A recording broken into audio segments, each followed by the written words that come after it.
여러분 안녕하십니까? 오늘은 성경의 이모저모 마지막 시간입니다. 오늘은 성경이 우리에게 오기까지 라는 주제를 가지고 한번 성경이 처음 기록됐던 때로부터 우리가 오늘날 읽을 수 있는 이런 한글 성경으로 우리에게 오기까지의 과정을 한번 살펴보고자 합니다. 원래 이제 마지막 12번째 강의는 이제 Q&A로 진행을 하려고 했고, 그래서 오프라인 강의를 하겠다고 그렇게 말씀을 드렸는데, 미리 충분히 시간을 두고 공지를 해드리지 못해서 그런지, 아무튼 오프라인 강의가 이루어지질 못했고요. 그래서 마지막 시간, 그래도 뭔가 조금 의미 있는 시간이 되어야 될 것 같아서, 그 성경이라는 책의 역사라고 할까요? 그래서 성경책이 어떻게 우리에게까지 오게 되었는가, 이제 그 이야기들을 한번 좀 정리해보는 시간으로 마지막 시간을 진행을 하고자 합니다. 성경 처음에 기록했던 그 저자들이 있겠죠. 구약 성경이라고 하면은 모세오경이라고 우리가 말하는 그 처음에 5권 책은 우리가 모세가 지었다라고 그렇게 전해져 오고 있는데, 그리고 시편에는 다윗의 시들이 있죠. 그리고 또 우리가 그 잠언이라든지 전도서, 아가서는 솔로몬이 썼다라고 그렇게 전해지고 있습니다. 그리고 또 그 이사야, 예레미야, 에스겔, 다니엘 이런 선지자들의 글이 있죠. 또 호세아, 요엘, 아모스, 오바댜, 우리가 대선지서, 소선지서 이렇게 나누곤 하는데, 그렇게 이제 저자의 이름들로 분명하게 명시가 되어 있는 그런 책들이 있습니다. 그런데 이제 이런 사람들 외에도 또 성경을 기록하는데 기여한 여러 사람들이 있습니다. 예를 들어서 여러분들, 우리가 지금 사사기를 이렇게 새벽에 묵상을 하고 있는데요. 사사기는 누가 썼을까요? 그 사사기에는 12명의 사사들의 기록이 있는데, 그 사람들 각자가 물론 자기 시대에 대한 기록을 남겼을 수도 있겠죠. 그러나 사사기를 전체를 누가 썼는지 거기에 대한 어떤 우리가 정보도 가지고 있지는 않습니다. 그리고 이제 다른 역사서들도 마찬가지죠. 예를 들어서 사사기 뒤에 이제 사무엘상하라는 책이 이어지는데, 사무엘상하는 사무엘이 썼느냐? 그런데 사실 사무엘상하 전체를 읽어보면은 사무엘이라는 사람이 초반에 나오긴 하지만 사무엘의 이야기는 사실 사무엘상의 절반까지밖에 나오지 않습니다. 대부분은 이제 다윗의 이야기가 오히려 중심이 된다고 할 수가 있죠. 그러면 사무엘상하는 누가 썼을까? 그 뒤에 나오는 열왕기, 역대기 이런 역사서들도 마찬가지입니다. 그래서 이러한 역사서들은 우리가 특히나 이제 열왕기 같은 책을 보면은 거기 이제 일종의 자료들이 언급이 되는 것을 봅니다. 그러니까 그 이스라엘이 남과 북으로 갈라져 있을 때 각각의 이제 나라의 역사를 기록했던 그런 자료들이 있었구나라는 것을 알 수가 있고요. 그래서 그 당시에 쓰여져 있는 기록들을 가지고 이 모든 역사 시대가 끝났을 때, 그때 이제 전체 역사를 전체적으로 정리했던 그런 작업이 한 번 더 있었겠죠. 여러분들, 예를 들어서 그 삼국시대의 역사는 누가 쓸 수 있느냐? 삼국시대가 끝나야 우리나라의 삼국시대 역사를 쓸 수가 있죠. 그래서 삼국시대 역사는 고려시대 쓰여지게 되고요. 고려시대의 역사는 조선시대가 돼야 쓸 수가 있는 것이죠. 그런 것처럼 이스라엘의 역사도 그 당대 기록들이 있겠지만 그 역사 시대가 끝났을 때, 그래서 이제 우리가 구약성경으로 보자면은 이스라엘 백성들이 결국은 이제 나라가 망하고 포로로 끌려갔다가 또 다시 돌아오게 되는 그 시기가 됐을 때, 구약성경의 역사서들이 정리가 돼서 최종적으로 이제 완성이 되겠구나라는 것을 이제 우리가 알 수가 있겠죠. 또 그 외에도 예를 들어서 시편에 보면은, 시편은 다 다윗이 썼느냐? 그렇지가 않죠. 거기 보면은 예를 들어서 아삽 같은 사람의 이름이 나오기도 합니다. 그래서 아삽이라는 사람이 지었다는 시편이 10편 이상 이제 성경에 기록이 돼 있고요. 그래서 여러 가지 이제 찬양 사역자들이 그 당시에 남겼던 그런 찬양시들이 그 시편 안에 들어있는 것을 볼 수가 있습니다. 그래서 우리가 이름을 아는 사람들, 또 알지 못하는 여러 사람들을 통해서 우리가 지금 가지고 있는 성경의 원래 원문이 이제 기록이 되었을 것이다. 이제 우리가 그것을 이제 충분히 짐작을 할 수 있습니다. 그리고 신약 성경 같은 경우에는 우리가 좀 더 분명하게 이제 저자들에 대해서 알고 있는데, 그 마태, 마가, 누가, 요한 이런 사람들이 복음서를 썼죠. 근데 사실 여기서도 약간의 의문의 여지는 있습니다. 왜냐하면은 사실은 예를 들어서 마태복음 같은 경우에 마태는 이렇게 복음서를 쓴다, 이렇게 돼 있지 않아요. 그러니까 마태복음 전체 어디를 봐도 저자가 마태라고 돼 있지 않습니다. 아니, 제목이 마태복음 아닙니까? 그거는 이제 후대에 전승이 있는 것이요. 그래서 첫 번째 복음서는 마태가 썼다라는 후대의 증언을 가지고 우리가 이름을 나중에 붙인 것이죠. 하지만 정작 마태복음, 마가복음, 누가복음, 요한복음에는 나 마태가 쓴다, 나 마가가 쓴다, 뭐 이런 이야기가 없습니다. 그래서 우리가 이것은 이제 후대에 마태, 마가, 누가, 요한복음은 각각 이 사람들이 썼다라는 그런 후대의 기록을 가지고 우리가 이름을 붙인 것이죠. 그래서 이제 그 복음서 같은 경우에는 그 복음서의 저자들이 사실은 자기 얘기를 하고 싶었던 것이 아니고 예수님에 대해서 전하고 싶었기 때문에 자기들이 어떤 의도를 가지고 어떤 생각을 가지고 기록했는지 하는 이제 자기 자신을 드러낼 만한 이야기들을 거의 하지 않았습니다. 유일하게 누가만 이제 서두에 자기가 어떤 과정을 거쳐서 복음서를 쓰게 됐는가를 간략하게 이제 이야기하는 부분은 있는데 거기서도 자기 이름을 누가라고 밝히고 있지는 않습니다. 그래서 이제 복음서의 저자들은 특별히 이제 겸손하게 자기를 가리고 예수님을 드러나고자 했던 사람들이었다. 우리가 그것을 좀 알 수가 있고요. 또 바울 서신이 13편이 있는데 바울 서신 같은 경우 이런 서신서들은 대개 이제 저자들이 분명히 나타나죠. 왜냐하면 서신은 발신자, 수신자가 분명하게 드러나야 소통이 되는 것이기 때문에 이제 바울 서신이 있고요. 그 외에도 이제 야고보서라든지 베드로 전후서, 또 유다서, 또 사도 요한이 쓴 서신들이 이제 우리가 신약 성경 안에 들어 있습니다. 그래서 이렇게 해서 구약 성경에 있는 신약 성경에 있는 처음에 이제 그 원래 원문을 쓴 사람들이 있었겠죠. 그래서 이제 처음에 성경이 이제 구성이 되는데, 근데 이제 우리가 좀 애석하게도 성경의 원문을 그대로 가지고 있지는 않습니다. 그러니까 바울이 로마서를 쓴 그런 바울의 친필로 된 로마서 원본이 남아있느냐? 그 오랜 세월이 지났기 때문에 그런 원본은 지금 남아있지는 않습니다. 그럼 뭐가 남아있느냐? 그 원본을 그대로 필사한 사본들이 남아있는 것이죠. 그런데 이제 예전에는 인쇄술이 있는 것이 아니니까 이 많은 사람들이 그 책을 보존하기 위해서는 그것을 이제 그대로 베껴 써서 사본들을 만듭니다. 그래서 보관을 하기도 하고 또 여러 사람들에게 전파를 하기도 하는 것이죠. 그래서 지금 원본은 남아있는 것이 없고 우리가 가지고 있는 것은 사본들입니다. 그리고 이제 그 사본들은 그 원래의 언어 그대로 구약 성경은 히브리어, 신약 성경 헬라어 그대로 이제 필사를 한 것이고요. 그리고 또한 그 필요에 따라서 기독교 신앙이 전파되는 곳에서 그 성경을 자기들의 언어로 번역하는 이제 그런 작업들이 아주 이른 시기부터 이루어지게 돼서 또 성경의 번역본들이 있게 됩니다. 그런데 이제 어떤 번역본들은 충분히 이른 시기에 번역이 됐기 때문에 사실 원본에 가까운 그런 권위를 갖게 되는 그런 번역본들이 있습니다. 그래서 이제 번역본들도 우리가 또 성경 연구하는데 매우 중요하고요. 그래서 이제 어떤 문제들이 있냐면은 자, 이제 원문은 원래는 있었겠죠. 그러나 원문을 우리가 지금 가지고 있지는 않습니다. 그리고 사본들이 있습니다. 그런데 이제 문제는 모든 사본들이 다 똑같느냐? 조금씩 달라요. 왜냐하면 사람들이 베껴 쓰다 보면 실수를 하는 경우도 있고요. 어떤 사람들 같은 경우에는 의욕이 넘쳐가지고 자기가 원문을 막 바꾸는 사람도 있습니다. 또 설명을 하는 사람들도 있어요. 그래서 이제 사본들을 보면 다 조금씩 다르거든요. 그래서 이 학자들이 하는 작업이 이 사본들을 연구를 해서 원래 원문이 어땠을 것인가를 재구성을 하는 것입니다. 그러니까 이제 예를 들어서 A, B, C, D라는 사본이 있는데 A, B, C에는 없는데 D에만 어떤 단어가 더 들어가 있다.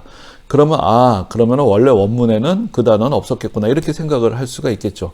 뭐 그런 식으로 이제 사본들을 다 비교를 해서 연구를 하다 보면은 원래 원문은 어떻겠다라는 것을 우리가 좀 더 정확하게 구성을 해낼 수가 있습니다. 그러니까 원문이 없고 사본만 있으니까 우리가 원문이 어땠는지 알 수 없다 이렇게 되는 것은 아니고 우리가 대부분의 사본들이 그렇게 크게 차이가 있지는 않습니다. 그러나 그런 차이들을 다 일일이 세밀하게 연구를 해서 원래 원문을 복원을 하고 그 원문을 바탕으로 번역 작업을 하고 이제 이런 일들이 이루어져 왔던 것이죠. 그래서 그런 작업들이 비교적 이른 시기부터 이루어집니다. 그래서 구약 성경 같은 경우도 구약 성경이라는 것은 사실 우리가 모세 시대라고 한다면은 지금부터 거의 한 3,500년 전이라고 할 수 있는데 그 옛날부터 쓰여져 있는 그 구약 성경의 그 기록들을 이제 후대에 이제 유대교 학자들이 다 정리를 하고 또 여러 사본들을 비교를 하고 또 검토를 하고 그러면서 이제 원래 원문들을 찾아 나가고 만들어내는 작업들을 꾸준히 해왔습니다. 그래서 이제 우리가 가지고 있는 그 지금 자료들은 비록 사본이지만 그러나 원문에 아주 가까운 이제 그런 그 여러 가지 연구의 결과들을 가지고 있는 것이다. 이제 그렇게 우리가 이해를 할 수가 있겠습니다. 그럼 이제 그 중요한 번역본들에 대해서 그 다음에 좀 말씀을 드리고자 하는데요.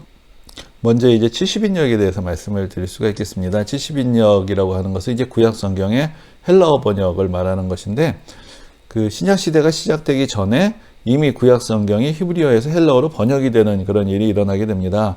그 지난번에 우리가 신구약 중간 시대에 대해서 말씀을 드릴 때 잠깐 이제 설명을 드렸던 것인데요. 이제 이집트에서 이제 그런 번역이 일어나게 되죠. 그래서 이 신약 성경은 헬라어로 쓰여져 있고 구약 성경은 히브리어로 쓰여져 있지만 구약 성경의 내용이 다 헬라어로 번역이 되어 있는 상태에서 이제 신약 시대를 맞이하게 되었기 때문에 신구약 성경 모두가 이방인들에게도 이해할 수 있는 언어로서 이제 전파가 되고, 그것이 이제 기독교 신앙이 확산되는데 매우 중요한 역할을 하게 되었던 것을 보게 됩니다. 그리고 또 이제 중요한 성경의 번역이 라틴어 번역인데요.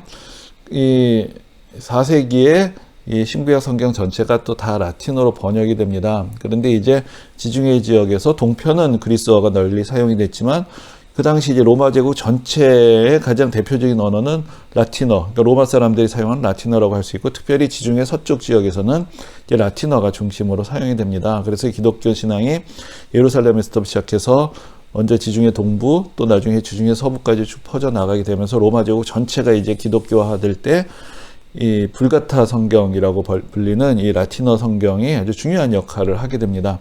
근데 이제 불가타라는 말은 원래 좀 속어라는 뜻을 가지고 있어요. 그러니까 아주 어려운 어떤 그 좀 깊은 학문적인 세계를 아는 사람들이 아닌 일반 대중들도 이해할 수 있는 이제 그런 쉬운 라틴어로 번역을 했다 해서 불가타라는 말이 붙은 것인데요. 근데 좀 안타까운 일은 이제 중세에 접어들게 되면서 이 불가타 성경이 라틴어 번역 성경 이외에 다른 언어로 성경을 번역하는 것을 교회가 금지를 하게 됩니다. 뭐 그것은 이제 처음에는 이제 성경을 함부로만 번역을 하다 보면은 권위가 있지 않고 잘못된 번역들이 나타나고 그러면 이단들이 생길 수도 있고 뭐 이런 우려에서 나온 것이 되겠지만은, 그러나 그렇게 해서 이제 라틴어는 이제 로마 시대에는 로마의 일반적인 사람들도 라틴어를 알았지만, 그러나 이제 로마 시대가 끝나고 이 유럽의 여러 나라들, 뭐 프랑스라든지 독일이라든지 영국이라든지 여러 나라 사람들은 사실 일반 백성들은 라틴어를 모르는데 라틴어 외에 다른 언어로는 번역을 못하게 하니까 성경이 점점 사람들로부터 멀어지게 되었던 것이죠. 그래서 이제 종교개혁과 함께 있었던 이제 중요한 그 사건 중에 하나가 바로 각국의 언어로 성경이 번역이 되기 시작했다는 것입니다. 특별히 루터가 독일어로 성경을 번역했던 것은 종교개혁의 확산에 있어서 아주 중요한 역할을 하게 되었던 그런 그 사건이 되었고요. 그래서 이제 독일 사람들이 자기 언어로 성경을 누구나 읽을 수가 있게 되었던 것이죠.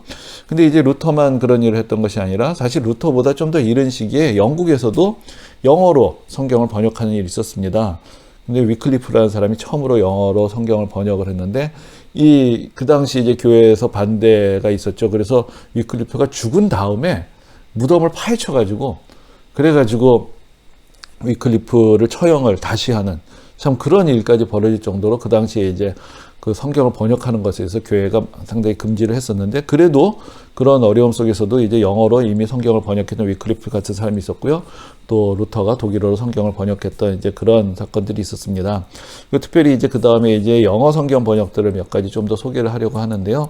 이제 그것은 이제 좀 이따 말씀드리겠지만 우리나라 성경이 번역될 때 또 간접적으로 영어 성경이 또 영향을 미친 바가 있기 때문에 또 오늘날 또 많은 분들이 영어 성경에 또 관심이 있어서 겸사겸사해서 좀 더 설명을 드리고자 합니다. 근데 이제 영어 성경에 있어서 아주 어떤 기념비적인 사건 중에 하나가 이제 제임스 왕역 성경, 옛날에 흠정역이라고도 많이 했고요. 영어로는 킹 제임스 버전이라고 또 이야기를 하는데, 이제 제임스라는 왕이 이 16세기, 그러니까 17세기가 들어설 때 그때 이제 왕이 명령을 내려서 성경을 정식으로 영어로 번역을 하게 합니다. 그러니까 이제 그 전에는 일종의 학자들의 개인적인 번역이었는데 이때 영국에서 이제 종교개혁의 영향을 받아서 영어로 제대로 된 성경을 번역을 하게 한 것이죠. 그래서 이제 만들어진 것이 이제 킹 제임스 버전, 혹은 제임스 왕역 성경이라고 할 수 있는데, 이것이 이제 영문학의 역사에 있어서는 일종의 셰익스피어의 저작들과 함께 아주 고전적인 영어, 하나의 표준처럼 되는 이제 그런 그 작업이 이루어지게 됩니다.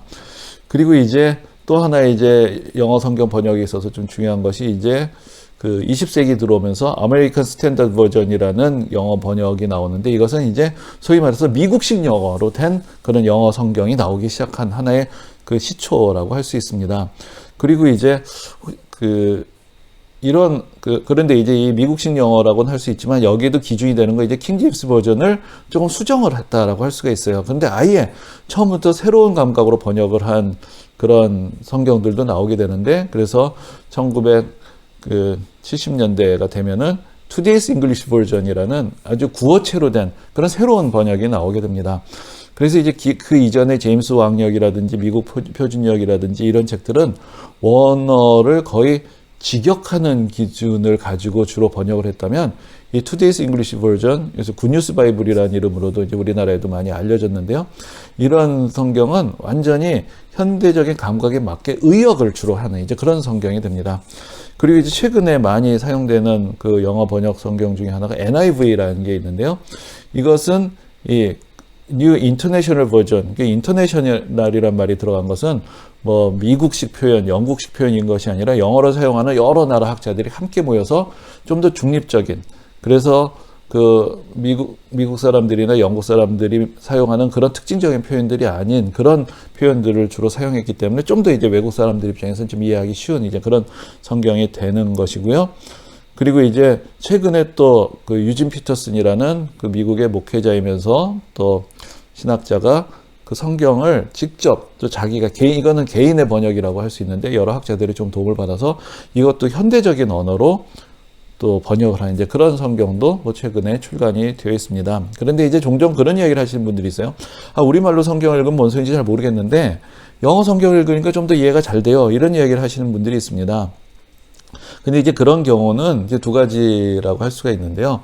사실 우리말 성경도 번역이 잘 돼 있는 성경입니다. 그런데 이제 영어 성경들 중에는 우리가 지금 사용하는 성경, 우리가 좀 이따 다시 말씀을 드리겠지만, 우리가 지금 사용하는 성경은 기본적으로 원문을 직역하는 것을 원칙으로 한 성경인데, 영어 성경들 중에는 이렇게 의역을 해놓은 성경들이 있습니다. 그러니까 좀 더 이해가 잘 가게 되는 그런 성경이 있는 것이죠. 그래서 예를 들어서 여러분들이 킹 제임스 버전 같은 영어 성경을 읽는다면 이게 고어체로 돼 있고 좀 어려운 단어들도 많고 사실 이해하기가 쉽지가 않습니다. 그러나 굿뉴스 바이블 같은 거를 만약에 여러분들이 보신다면, 그리고 뭐 NIV도 훨씬 좀 더 이해하기가 쉽고요.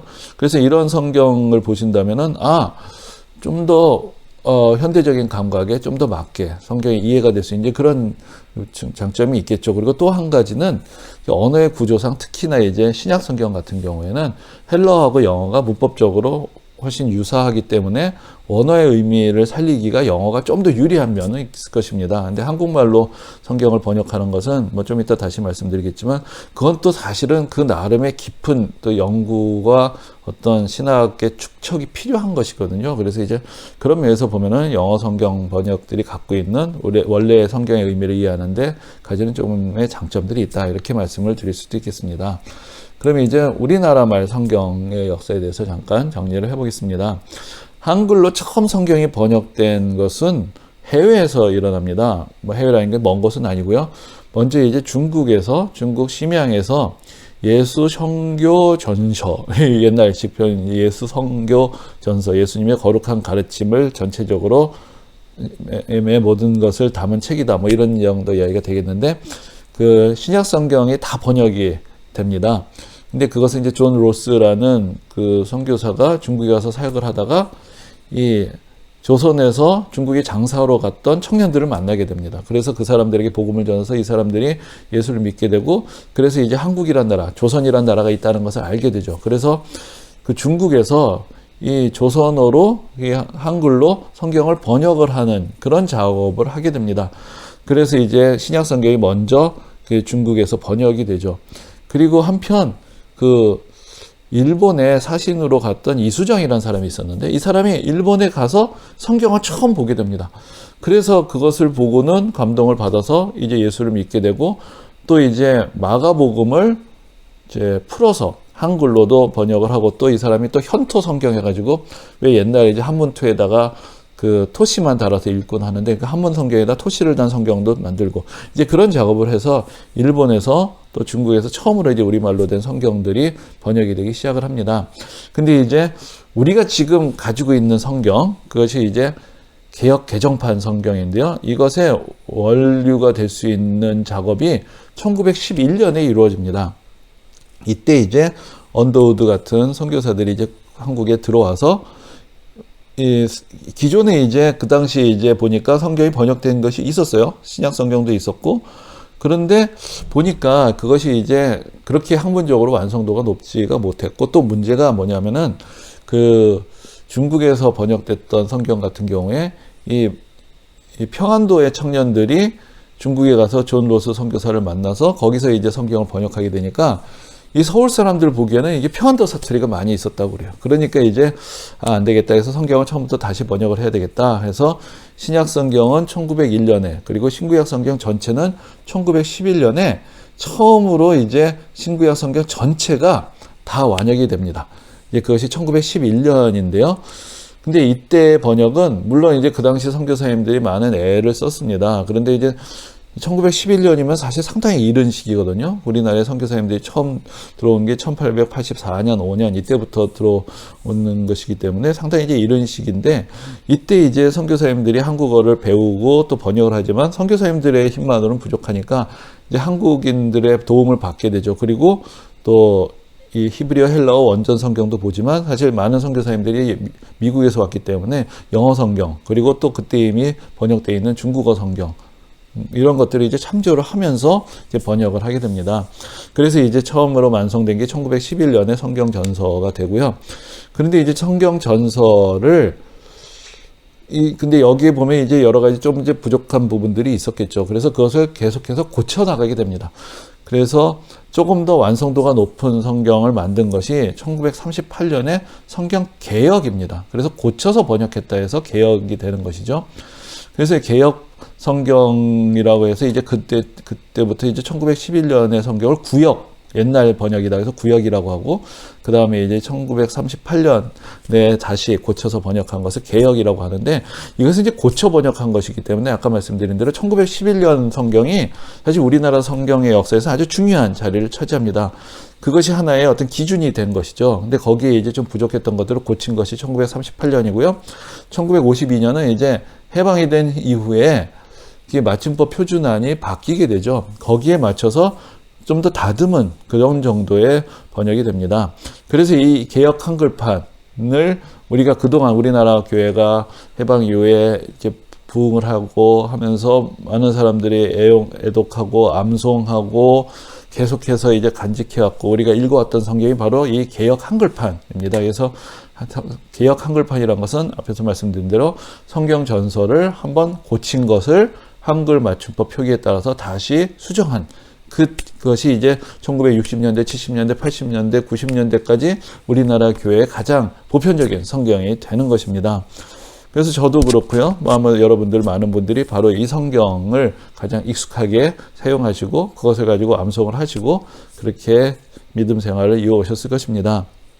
근데 이제 그 사이에 또 중요한 작업이 두 가지가 있게 되는데 하나는 공동번역 성경이라는 것입니다. 이 공동번역은 가톨릭하고 개신교가 같이 번역을 했다 해서 공동번역 성경이 됩니다. 그래서 이제 그 당시에 가톨릭 교회 요청이 있었고요. 그리고 우리도 그런 요청을 좀 전향적으로 생각을 해서 사실 뭐 구교나 신교, 가톨릭이나 개신교가 다 같은 성경을 사용을 하는데 또 뭐 해외 다른 나라들 같은 경우에는 성경이 같은 그런 번역본을 같이 사용하는 경우들도 있기 때문에 우리도 그런 공동으로 번역된 성경이 있어야 되겠다 해서 이제 번역을 하는데 이 공동 번역은 아주 획기적으로 그 뭐라고 할까요?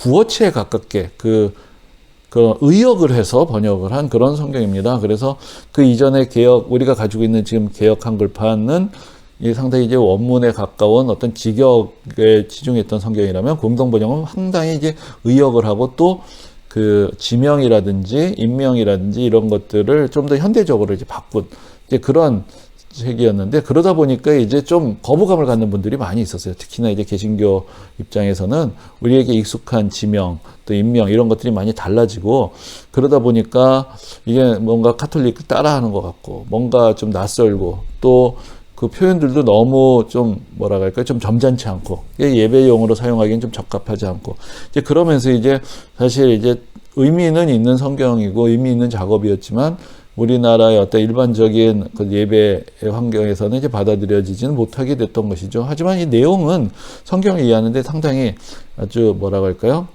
그 좀 생동감 있는 번역이라고 할까요? 그게 상당히 이제 성경 원문을 이해하는데 많은 도움을 주는 그런 번역이 됩니다. 그래서 이제 공동 번역이 별로 이제 환영을 못 받게 되니까 개신교 자체에서 그래도 시대가 달라지게 되고 사람들의 언어도 바뀌고 새 세대는 그런 우리가 소위 가라사대 성경이라고 하는 이 개역 한글판 성경을 잘 이해를 못하니까 뭔가 새 시대에 맞는 새로운 번역이 있어야 되겠다 해서 이제 새 번역을 또 자체적으로 만들게 됩니다. 그래서 그것이 이제 표준 새 번역이라는 이름으로 1993년에 나왔다가 그것이 이제 다시 또 손을 봐서 새 번역이라고 조금 이름을 바꿔가지고 2004년에 나오게 됐는데요. 근데 이것도 이제 새 세대를 위한 성경이라고는 하지만 우리가 그동안 워낙 개역 한글판에 익숙해져 있었기 때문에 이렇게 현대 어투로 되어 있는 성경을 예배 시간에까지 사용할 만큼 이제 바꾸기에는 또 여러 가지 좀 어려움이 있었습니다. 그리고 또 번역 작업에 대해서도 또 이견을 제시하는 사람들도 많이 있었고요. 그래가지고 이제 결국 이제 어떤 일을 하게 되냐면은 그럼 개역 한글판을 계속 쓰자. 그 대신에 좀 너무나 오래된 표현들하고 그 다음에 어떤 그동안 이제 발견된 번역상의 오류 같은 게 있다면 그런 것들을 좀 더 수정을 해서 한 번 더 고치자. 그래서 이제 1998년에 개정판이 나오게 됩니다.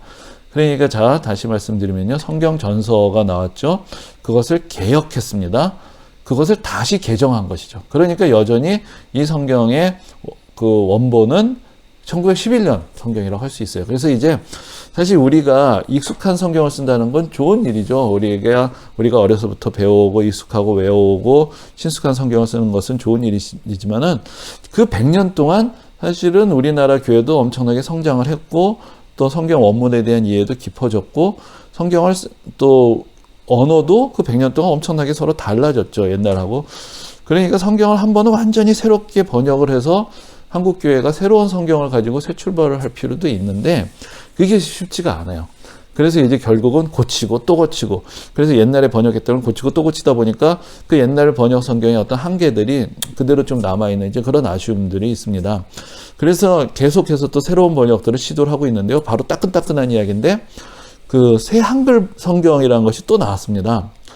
그래서 이제 이것은 그 두 가지 작업을 동시에 한 것인데요. 원문에 충실하면서도 현대적인 언어로 바꾸자라는 그런 노력을 기울이면서 이제 성경을 새롭게 좀 번역을 하게 되었죠. 그래서 앞에 있었던 새 번역이 원문에 대해서 너무 좀 자유롭게 번역을 하지 않았느냐, 뭐 여러 가지 또 불만을 갖는 이야기도 있었기 때문에 원문에 충실하면서도 그런 새로운 세대의 감각에 맞는 그런 성경을 번역을 하자 해서 지금 번역이 진행 중인데 일단 신약 성경이 바로 얼마 전에 나왔습니다.